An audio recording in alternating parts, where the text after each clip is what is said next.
So mga buddy, ano nga ba ang mga kailangan natin tandaan bago tayo mag-concrete pouring or buhos na tinatawag? So ito mga buddy kasi napaka-importante na meron tayong checklist man lang para masiguro natin na magiging tama yung ating pagkakabuhos. So, simulan natin sa umpisa. Number one ay i-check natin dapat ang soil poisoning. Ito kasing soil poisoning na ito, it is a kind of pest control. Papatayin natin yung mga anay sa lupa, mape-prevent natin sila na umakyat sa ating slab. Ang pinag-uusapan pala natin dito, buddy, slab on grade pa lang ha. Kumbaga, etong flooring sa baba na salo-salo ng ground or salo-salo ng lupa. So yun nga, soil poisoning. Para saan ba ang soil poisoning na ito? Ito kasing soil poisoning, gaya nga na sinabi ko sa kanina, mape-prevent niya yung mga anay na pumasok sa loob ng konkreto kasi makakasira ito sa ating building or sa ating bahay na pinagagawa.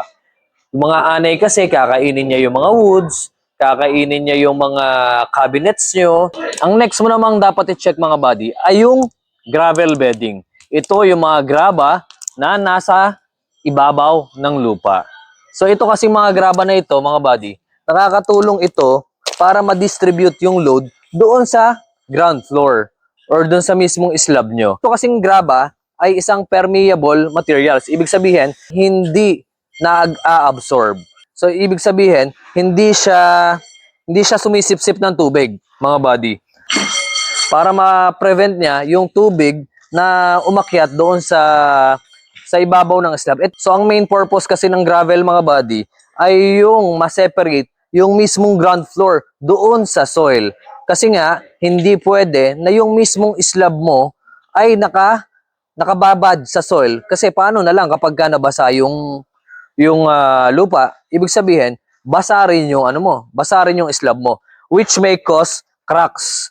Posible rin dahil sa moisture, umangat yung mga tiles mo doon sa ibabaw. Another benefit kapag gagamit ka ng gravel ay yung mapapantay mo yung slab mo or yung soil mo kasi syempre sa pagko-compact natin, iba-iba ang kanyang level. Hindi siya all throughout the slab, isang level lang mga buddy. So iyon, ang pangatlo naman natin na dapat i-check ay yung polyethylene sheet. Kailangan meron tayong polyethylene sheet kasi ito yung vapor barrier. Ito kasing polyethylene sheet or PE sheet na tinatawag, nagse-separate naman siya between doon sa reinforcement mo, between doon sa gravel mo and doon sa slab. Napipigilan niya yung moist na umangat doon. Ito yung mga nakikita yung puting plastic na nilalatag sa mga ground floor. So yun mga buddy, mapipigilan niya umakyat. Ibig sabihin, hindi mababasa yung mismong slab mo. And another thing, yung mga possible na infestation, possible din niya maharang. So yun. So next thing na dapat mong i-check ay yung mga abang or dowels na tinatawag. Kung naririnig niyo yung mga dowels, yun. Yun yung mga bakal na nakaabang doon sa may mga partitions kung saan kayo maglalagay ng hollow blocks. Kesa mag-drill pa kayo, iabang nyo na dahil mas matrabaho kapag hindi nyo inabang yon. Dahil posible kayong gumamit pa ng epoxy which is mahal. Kaya dapat doon pa lang sa foreman nyo, alam na niya dapat kung saan yung layout ng mismong hollow blocks, nasaan dapat ang pinto, nasaan dapat ang CR.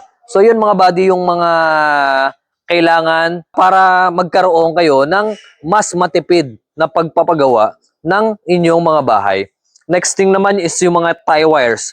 Yung mga tie wires kasi, ito yung although wala itong structural calculation, pero napipigilan niya yung displacement ng mga bakal.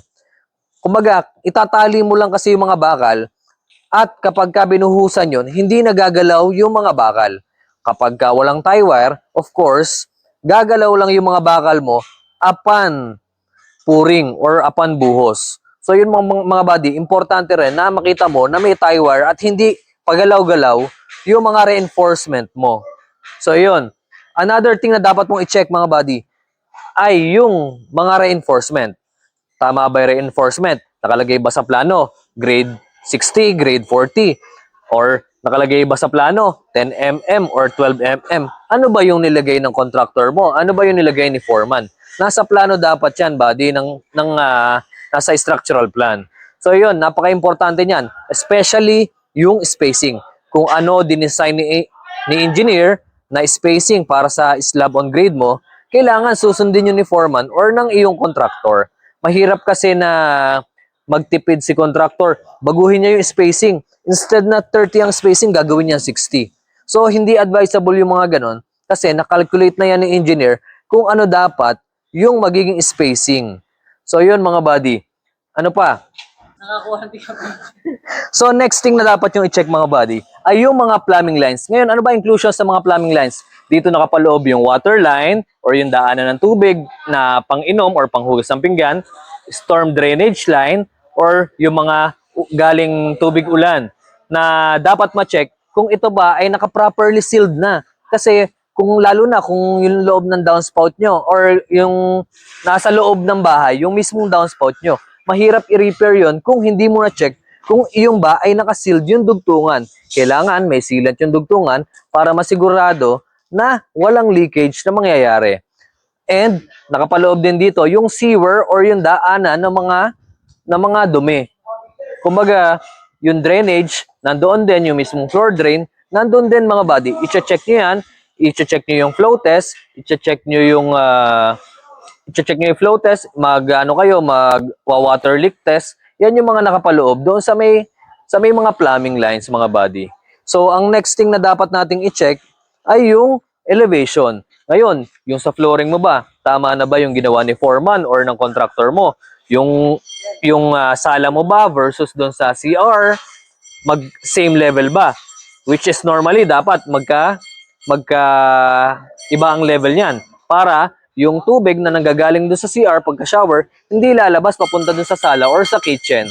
And one more thing about elevation is siguraduhin mo na mas mataas doon sa kalsada or sa NGL, natural grade line, yung bahay. Kasi nag-upgrade ang ating mga kalsada, tinataasan niyan. Kaya mas maganda una pa lang itaas mo na mga buddy. And last thing na dapat mong i-check mga buddy ay yung spacer. Ito yung mga concrete spacer na kailangan nakahiwalay yung bakal doon sa gravel or doon sa pinakatinutungtungan niya. Dahil nga itong spacer, napaka-importante nito, kailangan hindi ito mabasa. Kapag binuhusan siya, kailangan mayroong pang space doon sa ilalim at sa ibabaw. Hindi kasi pwede na yung bakal nasa ibabaw na nung mismong buhos mo at mas lalong hindi pwede na yung bakal ay nasa ilalim na ng mismong buhos mo. Dahil ano mangyayari kapag kinalawang ito or ano mangyayari kapag nagkatubig ito or napasok ng kalawang? Kakainin na ng kalawang yung mismong bakal mo, buddy. Kaya kailangan bawat gilid, bawat bakal, may space sa ilalim, may space din sa ibabaw, buddy. So ito lang naman yung mga checklist na pangkaraniwan na dapat alam ng nakararami sa atin. So recap tayo mga buddy ng mga checklist natin bago tayo magbuhos, assuming na properly compacted or na-test na ang ating soil. So, number 1, yung soil poisoning para sa ating termite control. Number 2, yung gravel bedding para ma-separate natin yung soil or yung lupa doon sa mismong slab. Pangatlo naman ay yung mga dowels or abang para sa partitions or doon sa hollow blocks para hindi ka na gumamit pa ng epoxy or mas gumastos pa. Pang-apat, syempre, yung tie wire para hindi gumalaw ang reinforcement habang nagbubuhos at hindi ito ma-displace. Of course, number 5, yung reinforcement mismo, kung tama ba yung spacing at yung grade base sa plano. Pang-anim mga buddy ay yung plumbing and sanitary. Nakapaloob dito yung water lines, yung sewer lines, and yung storm drainage lines. Pang-pito, yung elevation na dapat mas mataas ka agad kaysa doon sa kalsada mga buddy or doon sa mismong lupa or natural grade line. Pang-walo naman, lastly, spacer mga buddy sa bakal to separate yung vapor barrier or polyethylene sheet or kung wala ka namang vapor barrier para ma-separate ito doon sa gravel. So kung meron ako nakalimutan mga buddy, please comment below para mabasa ng iba at maidagdag sa kanilang mga checklist.